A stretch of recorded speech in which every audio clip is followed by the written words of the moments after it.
ढीठ बन के खड़ी हुई है, बहुत ही घटिया, बेशरम और मक्कार लड़की। अनम, मुझे पूरा यकीन था कि आप उसको रोकेंगी भी नहीं। I knew it. मैं उससे बात करने जा रही हूँ। एक काम करो, तुम मेरे साथ आओ और उसे डांटो आके। हाँ, तो उसे निकाह से पहले मनाना चाहिए था ना। अब तो नहीं मानेंगी आंटी। अब कोई बात नहीं होगी, अब फैसला होगा और मैं अपना फैसला आपको सुना चुका हूँ। How dare you talk to her like this? अम्मी, असद भाई आंटी से बात कर रहे हैं ना, मना लेंगे उनको बस।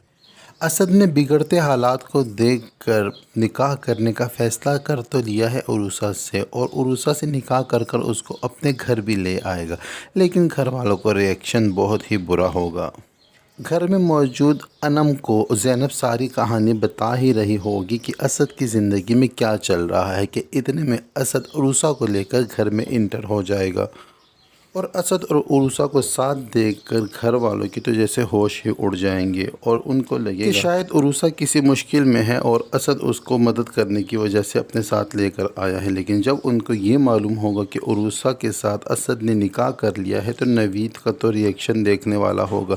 नवीद एकदम से गुस्से में हो जाएगा और असद को बातें सुनाने लगेगा और उसे उरूसा को लेकर घर से निकल जाने का कहेगा, लेकिन अस्मा ये सारी पोजीशन को संभालने की कोशिश करेगी, लेकिन अस्मा की भी सुनने वाला नहीं है नवीद एकदम से भड़क चुका है।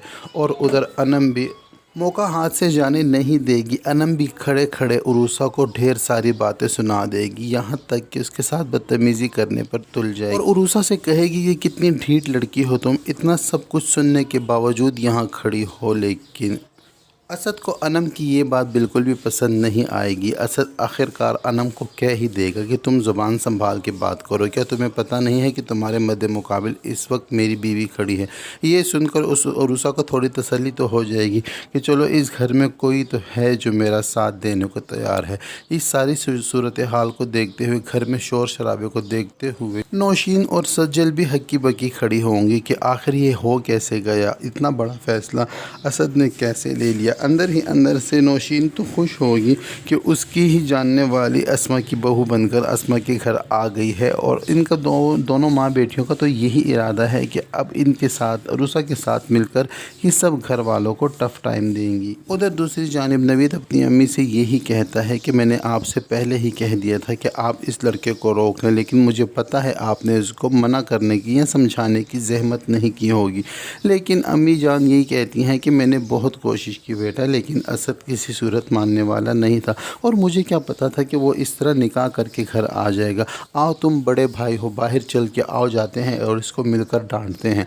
लेकिन नवीद कहेगा कि अब डांट से बात नहीं बनेगी, क्योंकि मैं आपसे पहले ही कह चुका था कि अब फैसले का वक्त आ चुका है, अब जो भी होगा फैसला ही होगा। और नवीद अब बाहर जाकर गुस्से की हालत में असद को घर से अलग करने का फ़ैसला सुना देगा।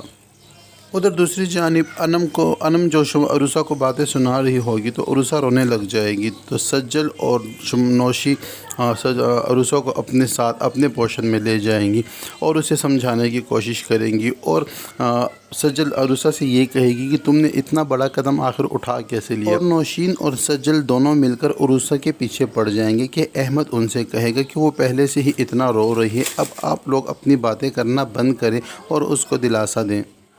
उरूसा को इस तरह रोता हुआ देख अहमद को भी अच्छा नहीं लगेगा, और उरूसा के साथ नौशीन और सज्जल का बिहेवियर भी अहमद को पसंद नहीं आएगा। अहमद यहाँ पर उरूसा के फेवर में है और बाकी घर वाले सारे के सारे एक तरफ हैं और सारे के सारे उरूसा के ख़िलाफ़ हैं। असद और उरूसा बिल्कुल अकेले रह चुके हैं। हो सकता है कि आने वाले एपिसोड में असद उरूसा को लेकर घर से निकल जाए, घर को छोड़कर चला जाए, लेकिन अस्मा हरगिज़ ऐसा नहीं चाहेगी कि उसका कोई भी बेटा, उसकी कोई भी औलाद घर से बेघर होकर रह जाए। अब देखना ये है कि अस्मा सारी सूरत हाल को किस तरह संभालती है। और उधर दूसरी जानिब ज़ैनब भी बहुत गुस्से में होगी और असद की तरफ से और उरूसा की तरफ से नवीद को और ज़्यादा पम्प करने की कोशिश करेगी कि इसको नहीं चाहिए था कि बड़ों के होते हुए उससे गैर ज़िम्मेदाराना हरकत करे और इतना बड़ा कदम उठाए और निकाह करके लड़की को हमारे सर पर ही ले आया। नवीद के गुस्से को और ज़्यादा हवा देने वाली है ज़ैनब क्योंकि ज़ैनब के दिल में भी बहुत ज़्यादा गुस्सा भरा पड़ा है नवीद को लेकर, अस्मा को लेकर और अनम को लेकर कि ज़ैनब की शादी में इन सब घर वालों ने इनके साथ ज़ैनब के साथ कैसा बिहेवियर रखा है, ये तो ज़ैनब ही जानती है और ज़ैनब को बहुत गुस्सा है और ज़ैनब भी ये मौका हाथ से नहीं जाने देगी। ज़ैनब यहाँ पर स्टैंडर्ड की बात करेगी कि वो हमारे स्टैंडर्ड के मुताबिक नहीं है, क्योंकि हमारी तो बहुत ऊंची फैमिली है और हम इसको कैसे अपने रिश्तेदारों के साथ इंट्रोड्यूस करवाएंगे। वो 2 टके की मामूली लड़की इस घर की बहू बनकर कैसे इस घर में आ गई है, हम ज़माने वालों को क्या जवाब देंगे। और अनम भी यही कहेगी कि मैं अपनी सास को क्या जवाब दूंगी जब वो मुझसे पूछेंगी। उनको पहले से ही हमारे बाबा की दूसरी शादी को लेकर एतराज़ात हैं और वो आज तक मुझसे अजीब अजीब सवालात करती हैं शुमाइला और सजल के बारे में। और अब मैं उनसे क्या कहूँगी कि मेरे भाई ने भी घर वालों से छुपकर एक मामूली लड़की से शादी कर ली है, मैं तो कहीं मुंह दिखाने के काबिल नहीं रही। ड्रामा सीरियल इंतहा की स्टोरी बहुत ज़्यादा इंटरेस्टिंग होती जा रही है। ड्रामा सीरियल इंतहा की प्रोमो के रिव्यूज़ देखने के लिए हमारे चैनल को सब्सक्राइब करें। वीडियो पसंद आती है तो वीडियो को लाइक और दोस्तों के साथ शेयर करना हरगिज़ ना भूलें। अब तक के लिए इतना ही, मिलते हैं नेक्स्ट वीडियो के साथ।